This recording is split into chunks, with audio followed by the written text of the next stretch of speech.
Our family planned a vacation together, but again my sister asked me to stay and take care of the children. This time I refused and booked another hotel.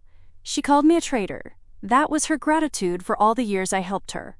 I'd barely stepped out of the rental car when Claire's voice sliced through the humid Florida air, sharp, impatient, already loaded with expectation.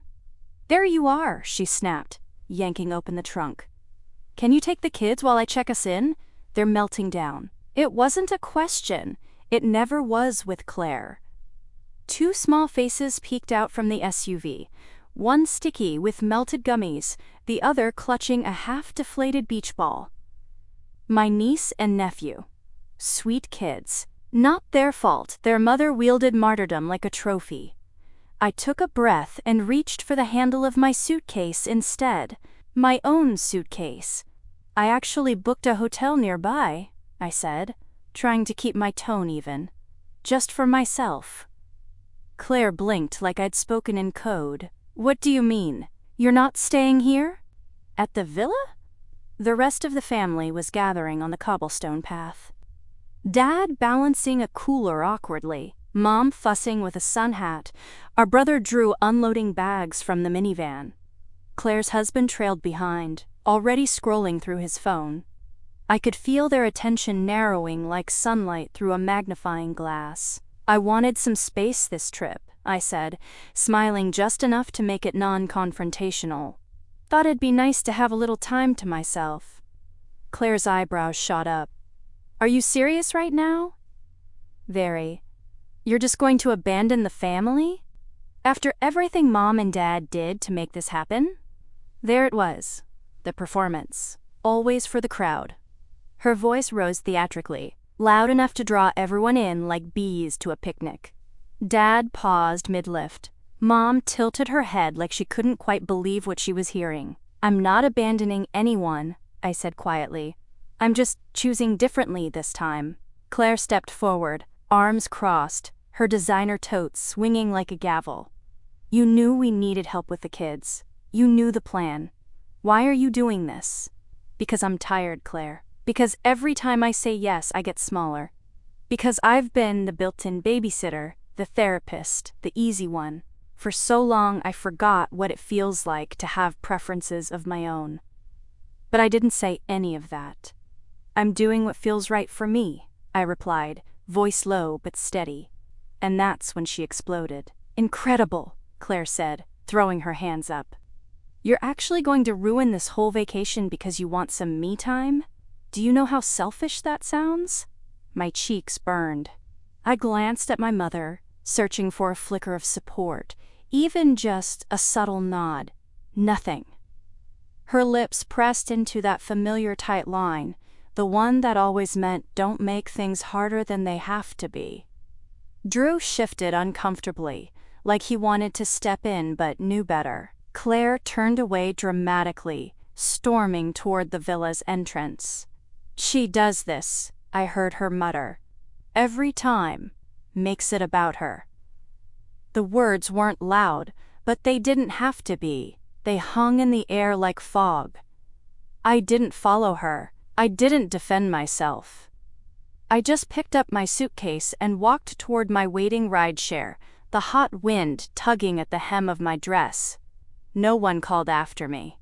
The driver, a quiet man named Dennis, helped me load the suitcase into the trunk. As we pulled away, I could still see them in the rearview mirror, my family frozen in place, like I'd disrupted the opening scene of their carefully choreographed vacation.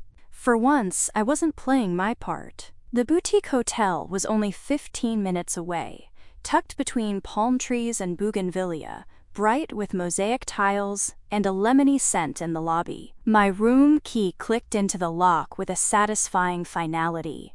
I dropped my bag on the floor and stood there in the silence, heart pounding. It wasn't the argument that shook me. It was how calm I felt walking away. Claire's fury, my parents' silence, they were all so familiar. But tonight, I didn't flinch. I didn't apologize. I didn't offer to make it up to anyone. I just left. Outside, the sun dipped lower behind the coastline, brushing the sky in tangerine and plum. I stepped onto the balcony and watched as fireworks began bursting above the beach. Loud, colorful, unbothered. And for the first time in years, I didn't feel guilty for missing the show down below. Just a little. Free. The room smelled faintly of bergamot and salt. A candle flickered on the nightstand, casting soft shadows across the pale linen duvet. I lay back on the crisp white sheets, limbs stretched out like I was relearning how to take up space. Dinner had been room service, pan-seared scallops and a glass of something dry and floral. I ate slowly, by myself, on a small terrace overlooking the ocean. No one asking me to cut food into quarters. No one needing napkins or reminding me to smile for a family photo I didn't want to be in. Still, the silence wasn't as satisfying as I'd hoped. From my balcony, I could see the distant flicker of fireworks down the shoreline. A celebration of something. Maybe a local festival. Maybe a wedding. Maybe someone else's perfect night. I sipped the last of my wine and leaned against the railing, watching the colors bloom across the sky. It hit me then, how alone I was. Not lonely, just unanchored.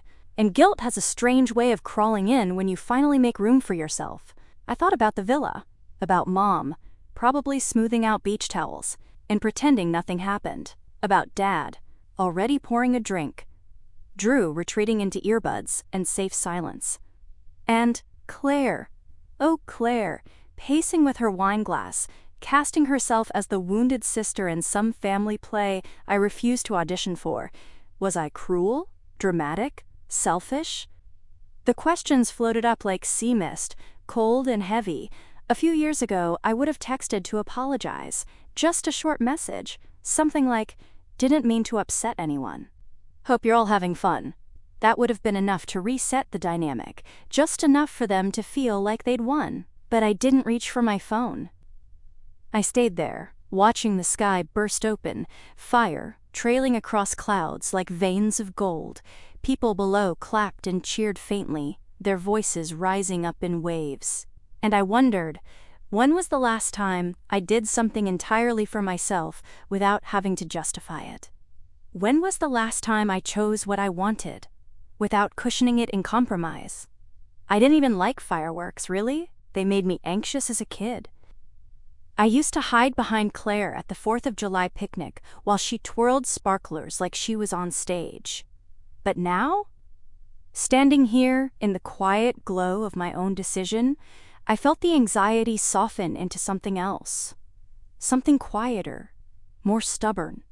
Maybe this wasn't about fireworks. Maybe it wasn't even about Claire. Maybe this was about all the years I said yes before I knew I could say no. I closed the balcony doors, drew the curtains, and sank into bed. The sheets were cool against my skin, untouched by little feet or late-night negotiations about bedtime. The pillow smelled clean, neutral, like possibility. My phone buzzed on the nightstand, just once. A message from Drew. Everything okay? That surprised me. I stared at it for a long time before replying, yeah, just needed a break. No emoji, no smiley face, to soften the truth. Just the truth. And as I lay there in the dark, listening to the muffled pops of celebration in the distance, I realized something simple and quietly radical. I didn't need permission to choose myself. The sun leaked through the gauzy curtains before I was ready to be awake. For a few seconds, I didn't know where I was. The hotel room was still hushed, painted in soft creams and pale blues. My suitcase lay unopened in the corner, a half-unwritten permission slip to be someone else for a few days. I reached for my phone, blinking sleep from my eyes. 6 new texts. I didn't even need to open them to know the tone. The family group chat was titled Villa Vibes Palm Tree, a name Claire had assigned before we even arrived. At the time, it made me laugh. Now, it felt like a bad punchline. Mom, morning sweetie, we missed you last night. Hope you're feeling better today. Claire, we didn't even eat until 9 because no one could agree on what the kids wanted. Would have been nice to have your help. Dad, just a reminder, this trip was meant to bring us all together, not tear us apart. And then, like a cherry on top, Claire, the kids asked where Aunt Nikki went. I told them you needed me time. They looked so confused.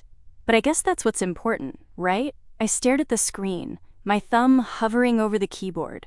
The guilt crept up my spine like an old friend, familiar and persuasive. This was always how it started. One of them would throw out a line wrapped in silk but weighted like lead.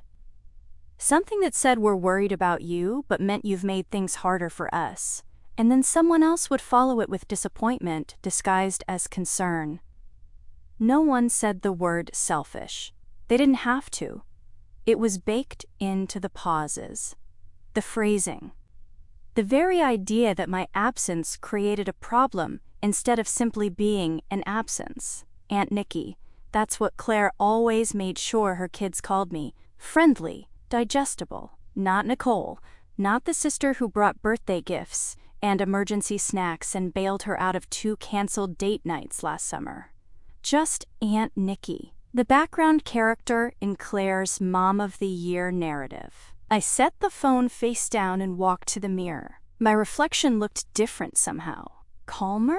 Or just more tired? I brushed my hair slowly, remembering how Claire used to sit on the edge of my bed as a teenager, complaining about her friends while I straightened her hair. She'd never asked about mine, my days, my feelings, but she always expected me to listen, and I always did. The truth was, I didn't blame her entirely. She'd been taught, by our parents, by circumstance, that I was the easy one, the peacemaker, the one who could adapt. And I had, for years. Even my therapist once said, "You didn't make peace, you absorbed tension." She was right. I absorbed it all, the sharp looks, the silent treatments, the passive-aggressive comments wrapped in pastel pleasantries. I kept the family wheel turning because it seemed easier than watching it veer into chaos. But this time, I hadn't shown up with a wrench and a smile. This time, I stepped off the ride. The phone buzzed again. I let it buzz. Instead, I opened my travel journal, the one I always brought and rarely wrote in. The pages still smelled faintly like paper and lemon lotion. I clicked my pen and wrote slowly.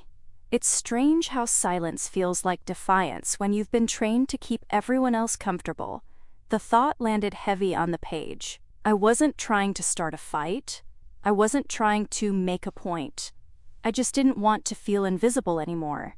I closed the journal, took a breath, and dressed in something breezy and light. I had no plans for the day, no obligations, just time, mine alone. Let them sit in their group chat. Let them stir the pot. I was done drinking from it. The cafe sat halfway up the coastal bluff, tucked into a winding curve of palm trees and sun-warmed stone. A sign out front read Luna's table in faded script, barely legible beneath a tangle of jasmine vines. It wasn't on the tourist maps. That's what made it perfect. I found a seat by the window and ordered a hibiscus iced tea, trying to pretend I wasn't checking my phone every few minutes. But the silence from the family chat was almost louder than the messages had been. No new texts, no apology from Claire. Just digital quiet and a sinking weight in my chest that felt like shame, maybe, or the aftertaste of guilt I didn't owe. "Beautiful view, huh?"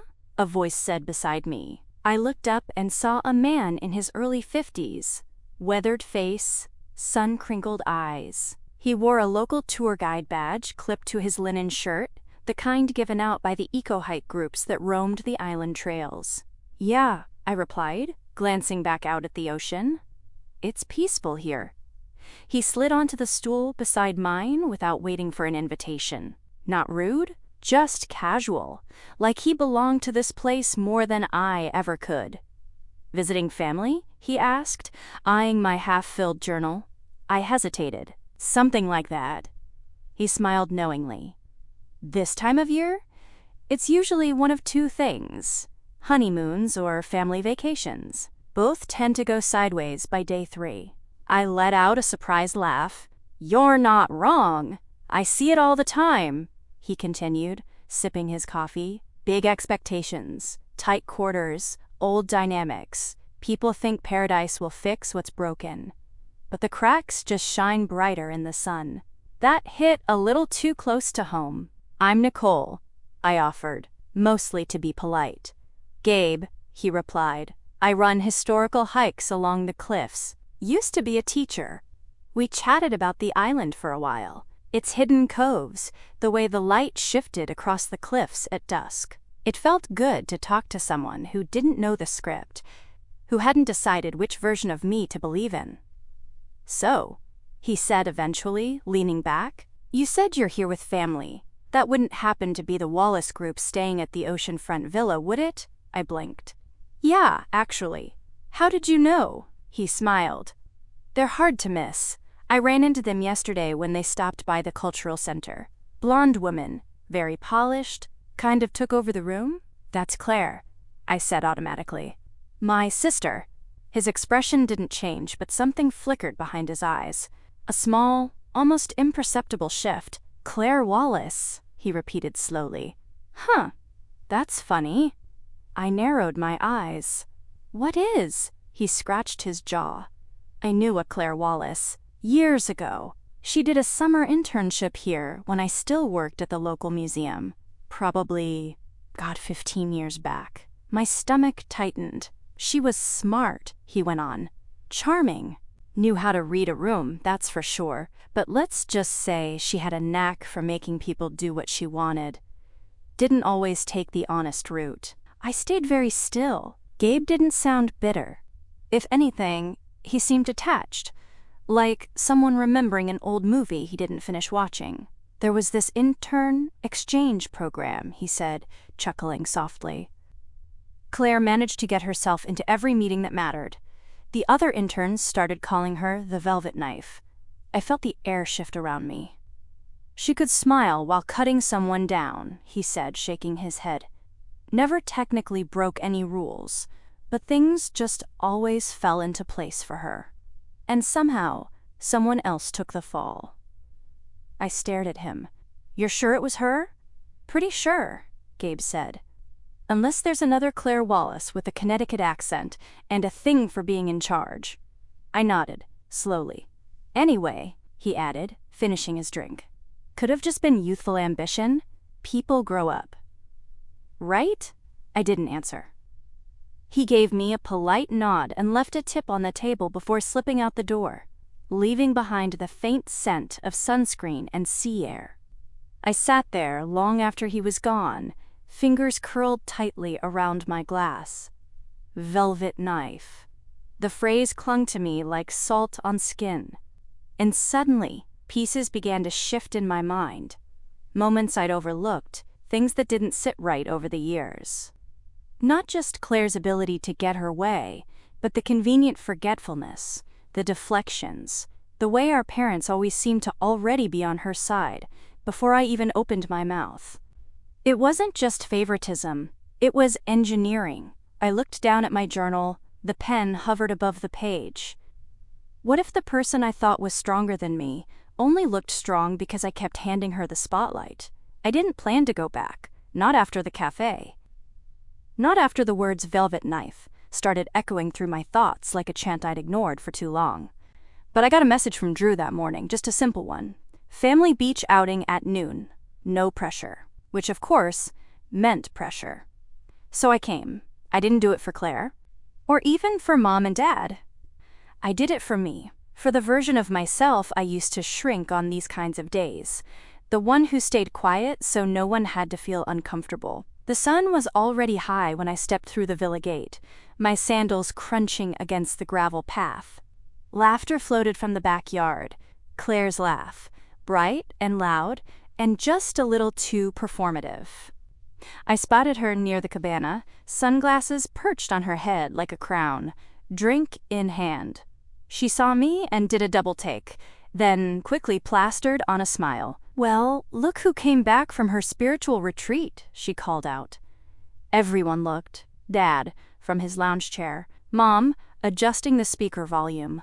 Drew gave me a small nod. Claire walked toward me, hips swaying, like she was stepping onto a stage. "You look refreshed," she said. I guess doing absolutely nothing for a day really suits you. I smiled back, calm, pleasant.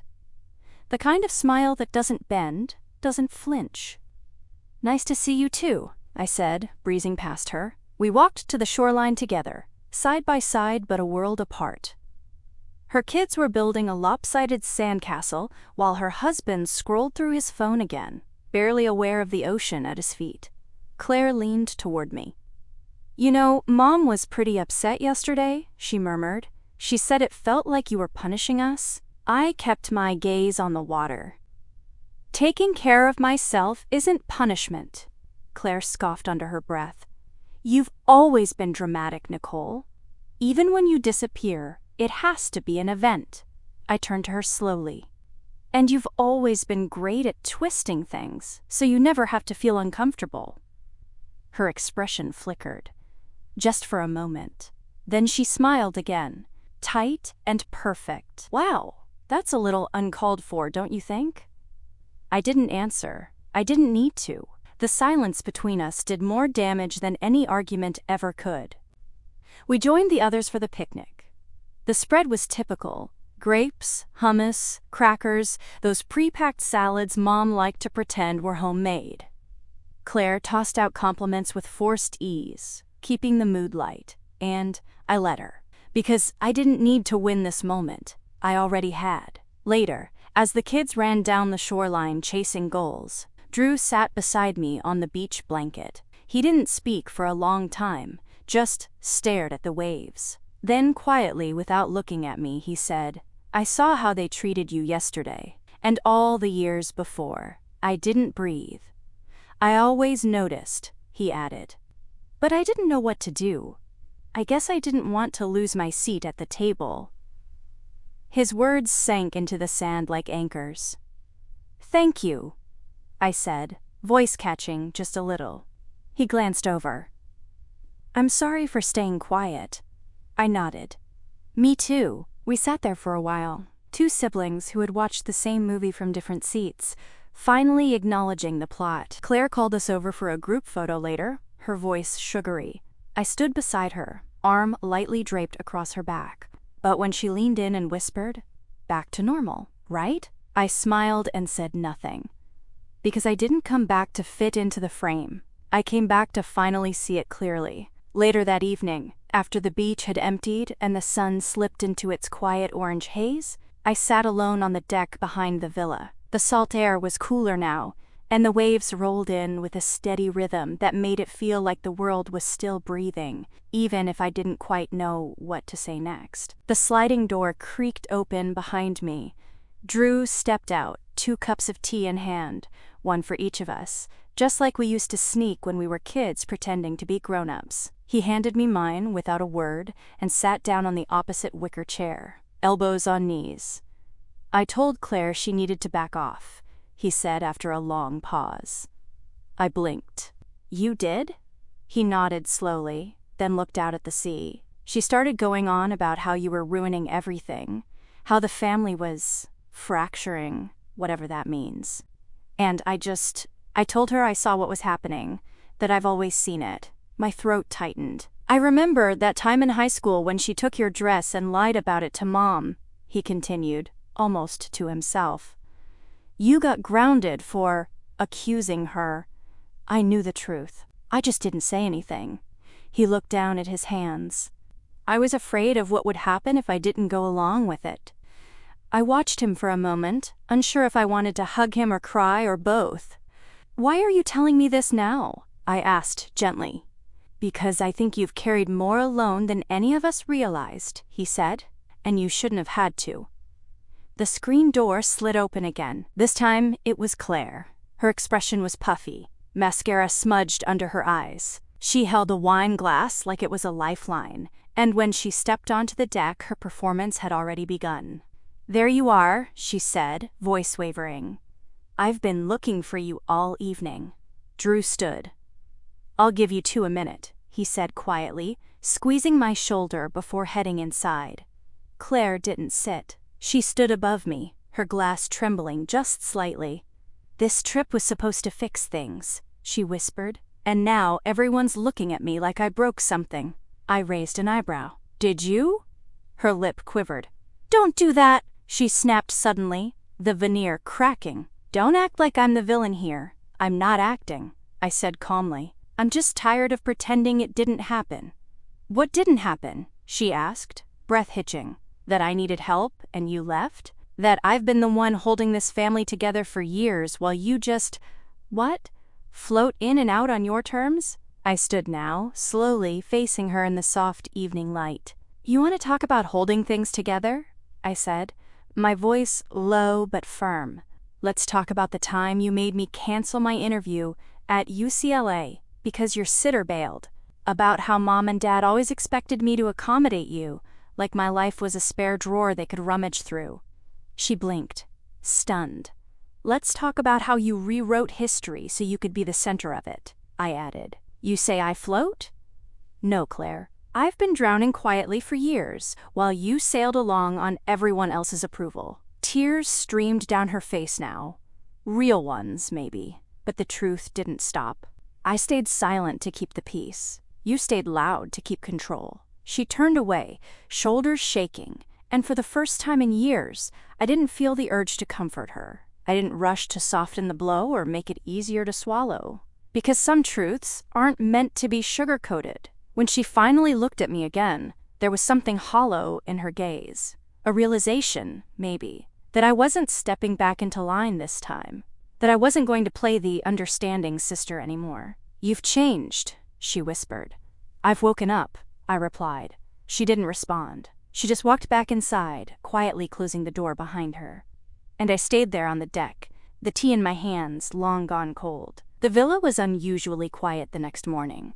No shrieks from the kids, no clatter of coffee mugs, no forced laughter ricocheting off the walls. Just the hum of the ceiling fan and the occasional creak of the wooden floorboards, like the house itself was exhaling after holding its breath all week. Breakfast was a stiff affair. Dad rustled the newspaper louder than necessary, pretending it was 1998.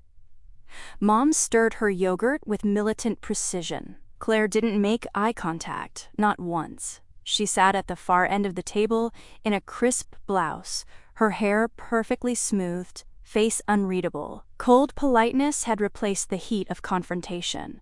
And it was worse. Because now everyone was performing, pretending, stepping carefully around the shattered glass on the floor as if silence could glue it back together. I buttered a piece of toast and waited for someone to say something real. No one did. Even Drew seemed wary this morning, tapping absently at his phone, avoiding the undercurrents in the room. Claire finally spoke, her voice cool as a lake in winter. We have dinner reservations tonight. The whole family. Dress is coastal formal. She didn't look up, didn't say my name, just left the words hanging in the air like a task list taped to the fridge. Sounds nice, I replied mildly, sipping my coffee. Thanks for organizing. She blinked, just once, but I saw it, that tiny flicker of disorientation. She'd expected resistance, maybe even a fight, but I wasn't giving her that.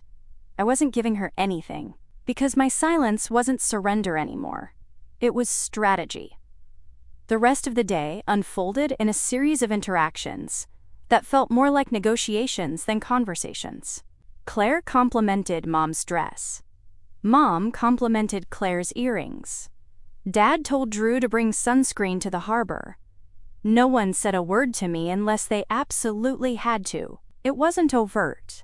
It was just the slow withdrawal of warmth, the soft uninvitation. But I'd felt that chill before. The difference was, this time, I wasn't shrinking in response. I wasn't folding myself smaller to win my place back at the table. I didn't need their warmth if it came with a cost. That evening, we dressed up for the dinner like actors stepping into Act 3. The restaurant was elegant and airy, with whitewashed beams and ocean views. Candles flickered in cut glass votives. Everything looked perfect. But the tension beneath our smiles simmered like embers beneath silk. Claire held court, as always, spinning light conversation with the waiter. offering bites of her appetizer to her kids, like she hadn't nearly imploded 2 nights ago. She was polite, gracious, glowing, and entirely untouchable. I watched her work the table like a campaign stop. Careful eye contact, effortless charm. And it struck me how much of her power came from performance, from the story she'd curated about herself for so long that even she probably believed it. But beneath all the shine, I saw it now, the desperation, the effort. The cracks in the foundation she was racing to patch, with napkin-folded elegance and carefully timed smiles. When dessert came, she raised her glass. "To family," she said, voice clear and sweet. "Even when we drive each other a little crazy." Everyone chuckled lightly. Even Mom clinked glasses with a small, relieved smile. I raised mine too, but I didn't say a word. I let the silence stretch just long enough for Claire's smile to twitch. And in that moment, I knew she felt it. The shift. Not in power, not in control, in me. I wasn't the version of Nicole she'd built her stories around anymore. The reliable backup. The buffer. The shadow. And without that, Claire was starting to lose her balance. It happened the next morning, just after sunrise, just before anyone else had their coffee. Claire found me on the back patio, her heels clicking sharply against the tiles like a warning. Her arms were crossed, her expression blank in that way only she could pull off, icy, composed, and ready to detonate. I didn't stand. I stayed seated, watching the light stretch across the ocean like a slow, golden tide. She didn't waste time. "You're unbearable, Nicole," she snapped. "You've ruined everyone's vacation. Do you even care about that?" I turned to her calmly, setting down my mug. "Ruined it?" I echoed. "Yes," she hissed. "You showed up with this attitude, stirred up drama, made everything about you." "Claire," I said, gently but firmly. "No one asked me to speak. No one wanted me to speak. But now that I have, you can't unhear it." She went still. "For years I played my part," I continued. "The easy one, the helper, the extra pair of hands. And you gotta be the star. The one who struggled just enough to earn sympathy. Just manipulative enough to always come out on top." Her face tightened, but I didn't stop. "You fed off the story that I was cold, distant, that I just didn't care as much. Because if that were true, it excused everything. Mom and Dad's blind spots, your selfishness, the unequal expectations." She opened her mouth, but I held up a hand. "I'm not blaming you for all of it. You didn't build this system alone. But you sure made yourself comfortable in it." Silence stretched between us, hot and taut.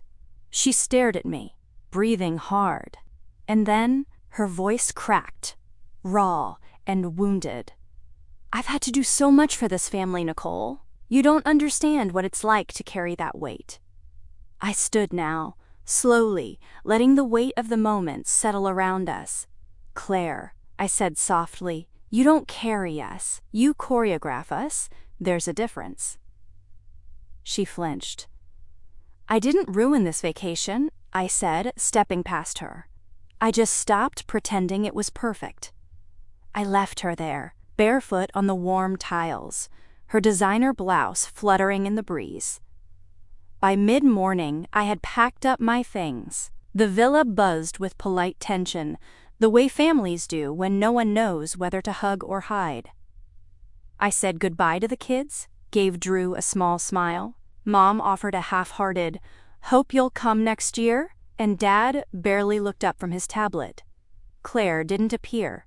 Maybe she couldn't. I didn't need her to. Instead of heading straight for the airport, I asked the driver to drop me at the coastal trail. The path was narrow and steep in places, climbing high above the water until the noise of the island fell away and only the wind remained. When I reached the cliff's edge, I stopped and looked out over the sea. The view was endless, wild, untamed, and so quiet I could finally hear myself think. I sat on a sun-warmed rock and pulled out my journal, letting the breeze flip through the pages until it found the last entry. What if strength isn't holding the peace but breaking the silence? I didn't write anything new. I didn't need to. For the first time in years, I wasn't trying to explain myself to anyone. I watched the horizon stretch, the waves below crashing unapologetically against the rocks. Alone? Yes. But not lonely. I hadn't just left the villa. I'd left the old version of me behind in that parking lot on day one, the one who made herself small to make others comfortable. This woman? She hiked her own path, drank in her own silence, sat at the edge of the world, and felt no need to be anyone but herself. If you've ever stood up to someone who expected you to keep shrinking, tell me in the comments how you found your voice. And if you're still searching, this is your sign to stop apologizing.